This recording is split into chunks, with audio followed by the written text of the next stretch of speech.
మొదటి ప్రశ్న. గాంధారికి పుట్టిన ఏకైక కుమార్తె పేరు ఏమిటి? Option A Dushala, option B Subhadra, option C Uttara, option D Draupadi. The correct answer is option A Dushala. రెండవ ప్రశ్న. పరీక్షిత్ ఎవరి కుమారుడు? ఆప్షన్ ఏ అర్జునుడు, ఆప్షన్ బి అభిమన్యుడు, ఆప్షన్ సి భీముడు, ఆప్షన్ డి యుధిష్ఠిరుడు. The correct answer is option B అభిమన్యుడు. మూడవ ప్రశ్న. కర్ణుడు ఎవరి వల్ల శాపం పొందాడు? ఆప్షన్ ఏ ఇంద్రుడు, ఆప్షన్ బి ఒక బ్రాహ్మణుడు, ఆప్షన్ సి ద్రోణాచార్యుడు, ఆప్షన్ డి భీష్ముడు. The correct answer is option B ఒక బ్రాహ్మణుడు. నాలుగవ ప్రశ్న. ద్రౌపది స్వయంవరంలో లక్ష్యం ఏమిటి?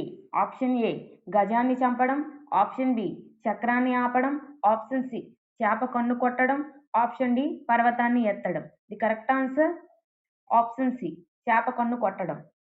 ఐదవ ప్రశ్న. కర్ణుణ్ణి ఎవరు దత్తపుత్రుడిగా పెంచారు? ఆప్షన్ ఏ అధిరథుడు, ఆప్షన్ బి ద్రోణాచార్యుడు, ఆప్షన్ సి భీష్ముడు, option D Pandu. The correct answer is option A అధిరథుడు. ఆరవ ప్రశ్న. అర్జునునికి సవ్యచాచి అనే బిరుదు ఎందుకు వచ్చింది? ఆప్షన్ ఏ బలవంతుడు కావడం వల్ల, ఆప్షన్ బి రెండు చేతులతో బాణాలు విడిచే సామర్థ్యం వల్ల, ఆప్షన్ సి గురువు ప్రీతికరుడు కావడం, ఆప్షన్ డి యుద్ధంలో గెలవడం వల్ల. The correct answer is option B రెండు చేతులతో విడివిడి సామర్థ్యాలు. ఏడవ ప్రశ్న. భీష్ముడు ఎవరి వల్ల ప్రతిజ్ఞ చేశాడు? Option A Pandu, option B శాంతనుడు, ఆప్షన్ సి ధృతరాష్ట్రుడు, ఆప్షన్ డి అర్జునుడు. The correct answer option B శాంతనుడు. ఎనిమిదవ ప్రశ్న.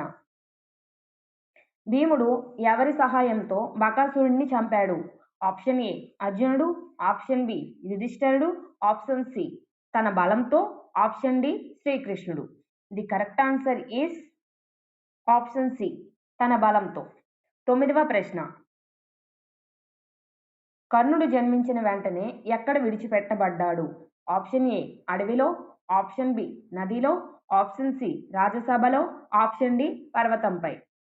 The correct answer is option B నదిలో. సబ్స్క్రైబ్ చేయండి, ఆన్సర్స్కి రిప్లై ఇవ్వండి.